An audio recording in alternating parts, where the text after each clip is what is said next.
Should Christians be involved in politics?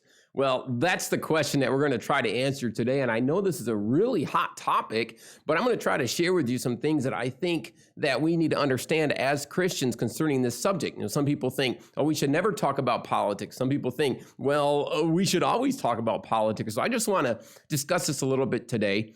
But first, I want to ask you, if you're watching this on YouTube, will you hit subscribe there so you can always be updated on the things that we're talking about here? If you're watching this on Facebook, go ahead and click like on my Facebook page, which is Pastor Ben Hammond. So now we're going to try to answer this question. Should Christians be involved in politics? I'm first of all going to show you this verse I think is so important. It's Proverbs chapter 29, verse 2. And it says, when the righteous are in authority, the people rejoice. But when a wicked man rules, the people groan. I think that is such an important verse because when we have wicked people that are in rule over us, everybody's miserable. But when we have righteous people, if we can find them, then everybody's a lot happier because we're actually doing the things that God wants us to do. So we have this question in front of us now. What part are we supposed to play in helping more righteous people get in this position, in these positions in politics? Now, I want to help you to understand that in the beginning years of our nation, this really wouldn't have been such a big issue because there were some times where you even had to be a Christian in order to have a political office. Those days are, of course, kind of behind us, and that's really a good thing, I think. We took care of that in our Constitution about having no religious test for a political position. But I want to focus on three ways today in this video, three ways that politics affect our lives. And from them, we understand that we should be trying to get involved in putting people in these positions because these things are so crucial and so important. We probably could talk about so many other things, but I just want to look at these here quickly today. And here they are for you. I'm going to show them to you. Politics affect our freedom to act out our faith.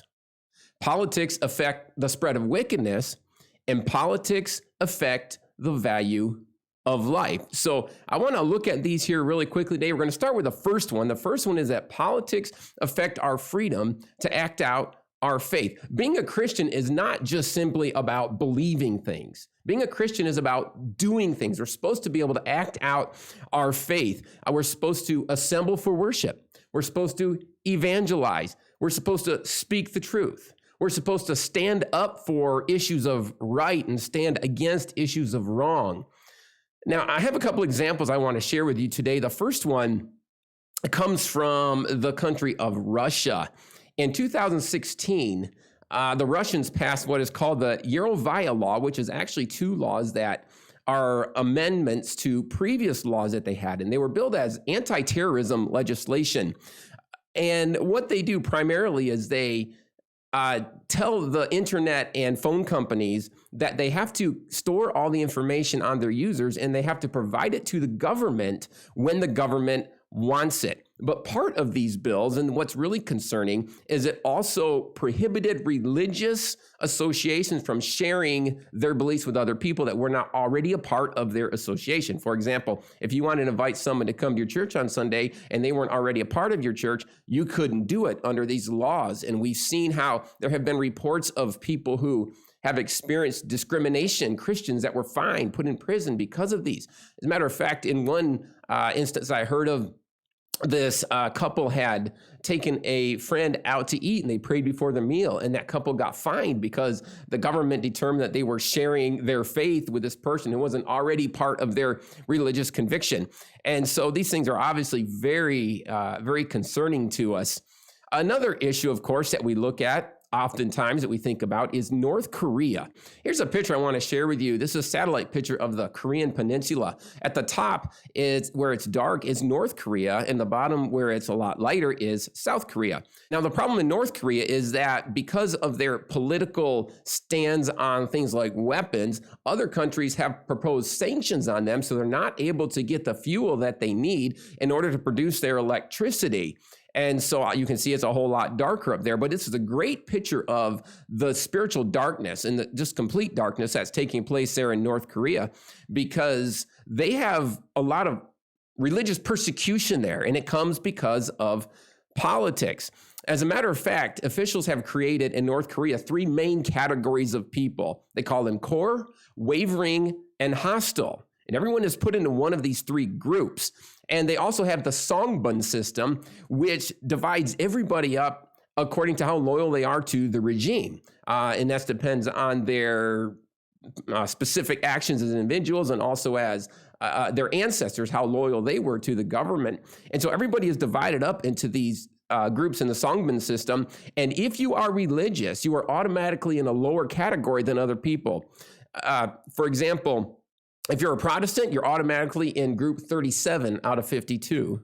And if you're a Catholic, you're automatically in group 39 out of 52.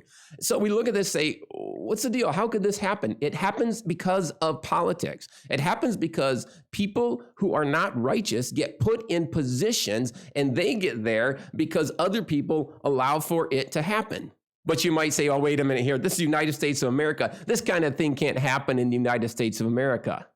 Oh, really? Let me read this to you. This is from the Constitution of the Russian Federation that they passed a law in Russia. Remember, you can't witness to anybody. You can't share your faith. This is what their Constitution says. Everyone shall be guaranteed the freedom of conscience, the freedom of religion, including the right to profess individually or together with any other religion, or to profess no religion at all, to freely choose, possess, and disseminate religious and other views and act according to them. Does that not sound a lot like our First Amendment?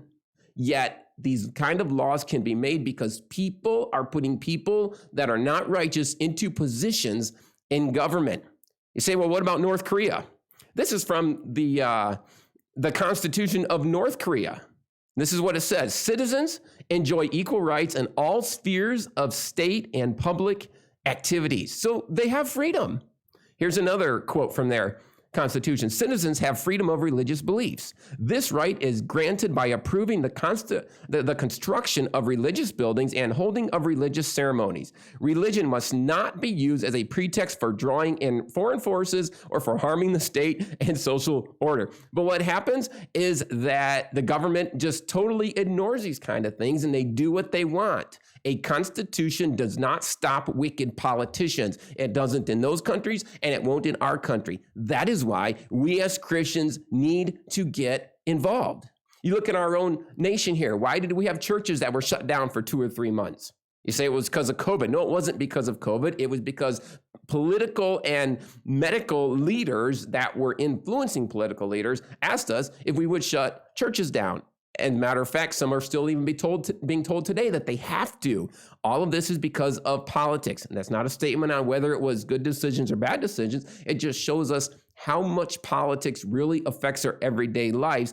And it affects how wickedness is being spread. It affects how we're able to function according to our religious beliefs. Matter of fact, very few of us are even giving hugs or shaking hands anymore. And people are wearing face coverings. Why?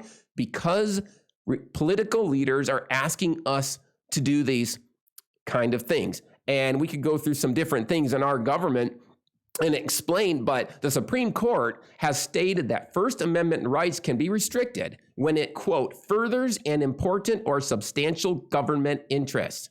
So right now, the government interest is public health. What about when the government interest is that you cannot talk about homosexuality or abortion or other things that they have stripped from the biblical realm and put into the political realm? So that's why this is so scary. When what we preach is called inflammatory speech, it's going to be a public hazard. And politicians who are wicked can come in and shut it down. That's one reason it's so important that we as Christians get involved in government, in politics. Well, how about the next one now? How about the next one? The next one is politics affect the spread of wickedness. And it really does. Politics affect the spread of wickedness. That's, as a matter of fact, why we have government, to punish the wicked and praise to the good. And 1 Peter chapter 2, verse 13 and 14, this is what it says.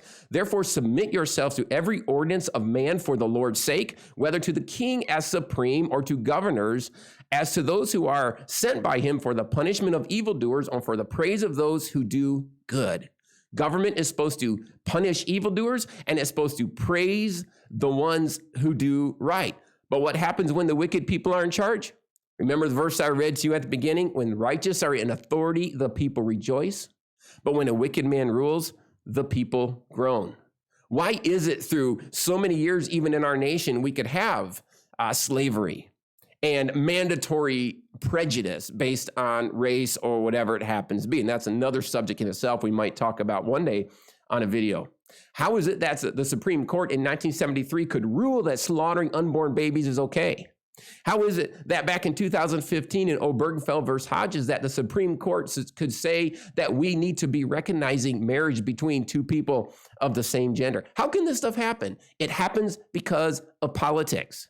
It happens because people are putting people in a position that do not have biblical morals. Well, now let's look at the third one really quickly. Politics affect the value of life. They don't actually affect the value of life, I should say. They actually affect how we value life. And obviously, we're talking here about things like euthanasia. We're talking about things like the Holocaust.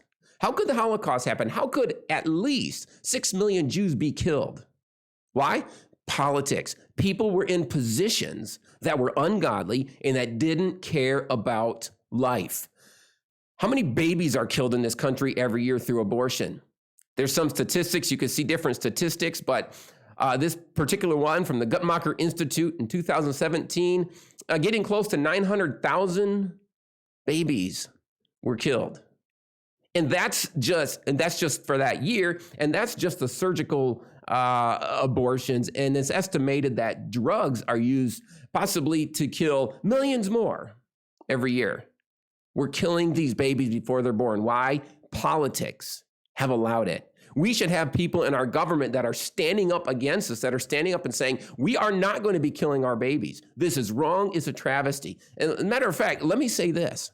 When you go to the polls and vote, if you're a Christian, if you say, I'm going to vote for this person because they're going to help me more, they're going to help me maybe with the economy, or they're going to do some things for me that I like, and that person supports abortion, and you have another choice, but you vote for a person who supports abortion because it's better for your finances, I believe that you have blood on your hands. It is so important that believers stand up and vote for people, if there's a choice, that will say we are not going to stand for this travesty of allowing children to be killed in the womb. We're just absolutely not going to allow it. So I want to show you once again our three things here that we need to understand as we're looking at voting and getting involved in politics.